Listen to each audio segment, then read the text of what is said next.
The Stone-Hearted Princess. Prologue, The Curse of Galacus. Long ago, when kingdoms were still learning, the shape of their borders and the breath of magic lingered in every stone, there was a wizard named Horatio. His name carried reverence in courts across the land. Kings and queens sought his counsel, and peasants whispered prayers in his shadow. But for all his power, his heart belonged to one woman only, Princess Arete of Galacus. Horatio gave her father's house blessings beyond measure. Their fields grew heavy with wheat even in lean years. Their coffers glittered with gems cut finer than stars. Rain fell when Galacus called, and enemies faltered at their gates. All he asked in return was her hand. But Arete, gentle and resolute, chose another. Not a prince, not a lord, a humble shepherd, whose only riches were flocks that dotted the hillside. Love, she said, could not be weighed in crowns. Horatio's grief became fury. If I cannot have her, he thundered,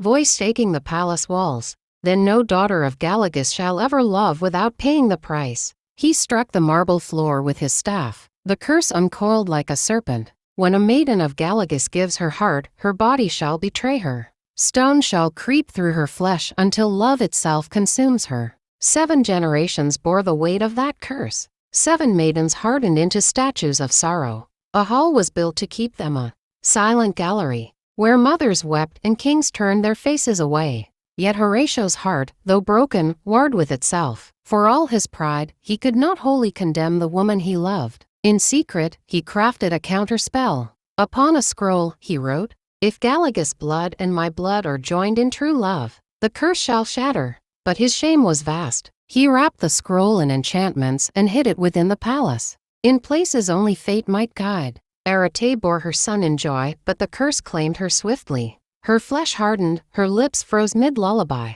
The people of Galacus, blinded by grief, turned upon Horatio. They cursed his name, hunted his kin, and declared war against all magicians. Despairing, Horatio ended his own life, but his spell remained, waiting, silent, watching, until love would test it once again.